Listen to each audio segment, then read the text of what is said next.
सुप्रभात बच्चों।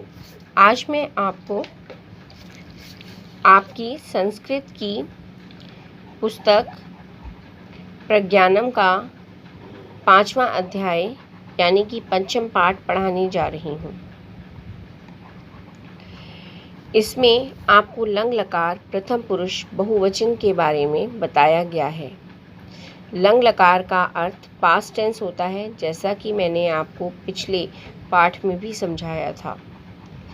प्रथम पुरुष का तात्पर्य यहाँ थर्ड पर्सन से है, जिसे हम इंग्लिश में थर्ड पर्सन का यूज़ करते हैं, ही, शी, इट। ऐसे ही प्रथम पुरुष का अर्थ होता है वह, वे सब आदि। यहाँ पर हम बहुवचन का प्रयोग करेंगे। बहुवचन में हम वे सब या दो से ज़्यादा प्लूरल नंबर्स का प्रयोग करते हैं। लंग लकार प्रथम पुरुष बहुवचन के रूप बनाने के लिए धातु यानी क्रिया के प्रारंभ में यानी शुरू में हम अ और अंत में अन लगा देते हैं। जैसे कि मैंने खाद में शुरू में अ लगाया और बाद में अन लगा दिया तो ये अखादन हो गया।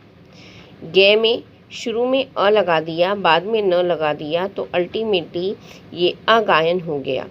ऐसे ही भ्रम, गम, पत आदि में भी आप देख सकते हैं कि शुरू में अ और बाद में अन लगाने पर इनका रूप लंग लकार प्रथम पुरुष बहुवचन में बदल जाता है।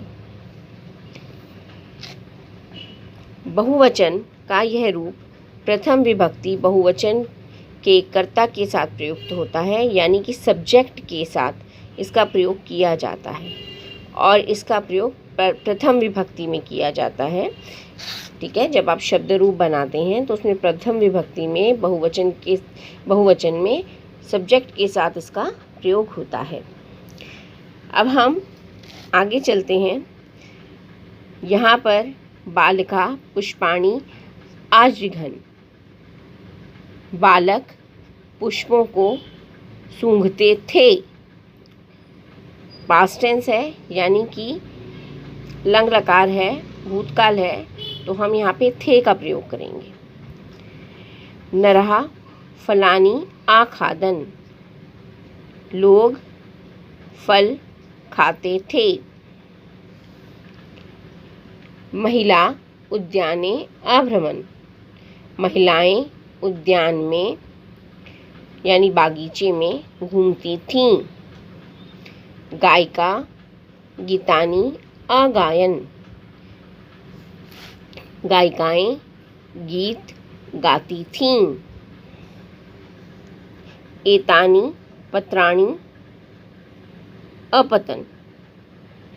ये एतानी का अर्थ होता है ये पत्ते गिरते थे। चक्राणि अभ्रमण। चक्र घूमते थे। वानरा वृक्षेषु अकूदन। बंदर वृक्षों से कूदते थे। अश्वः इस्ततः अधावन। घोड़े इधर उधर भागते थे।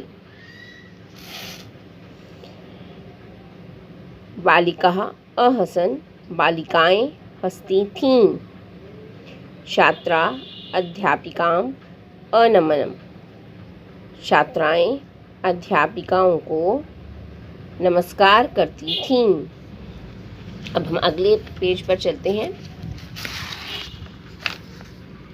नद्या तटे एक विशालः वृक्षः आसीत्। नदी के तट यानी किनारे पर, नदी के तट पर एक बड़ा पेड़ था। तस्मिन् वृक्षे बहवः कपोताः आसन्। उस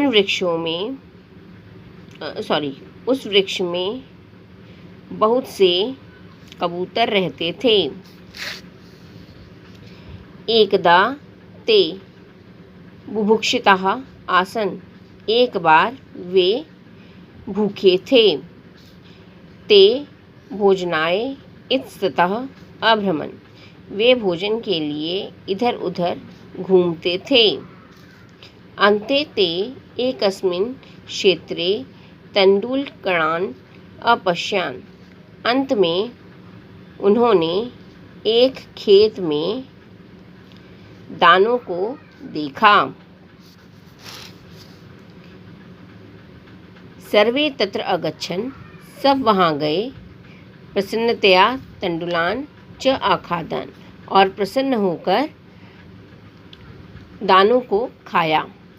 परंतु ते जालेन बधा आसान, परंतु वे जाल में बंध गए। वृद्ध कपोतः एकम उपायम अचिंत्यत, बूढ़े कबूतर को एक उपाय आया या बूढ़े कबूतर ने एक उपाय सोचा। शीघ्रमेव सर्वे जालेन सह स्वमित्रम एकम मूषिकम उपागच्छन्।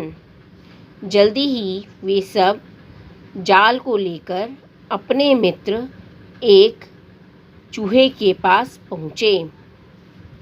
मूषिकः त्वक्षीणदन्ते जालम आकर्त्यत, चूहे ने अपने तेज दांतों से जाल को काट दिया।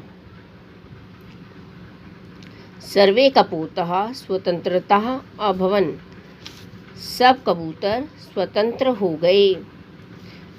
अनित्यन अगायंचा, और नाचने गाने लगे।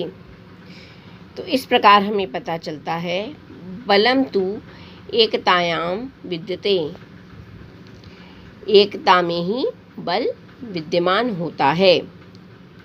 इस प्रकार आपका ये पाठ पूर्ण होता है और इसका अनुवाद आपको अपनी कॉपी में करना होगा। साथ ही साथ आपको यहाँ पर शब्दार्थ दिए हुए हैं। ये शब्दार्थ भी आपको अपनी कार्यपुस्तिका यानी कॉपी में करने होंगे तथा नवीन शब्द भी इनमें से ढूंढकर आपको अपनी कॉपी में करने हैं। धन्यवाद।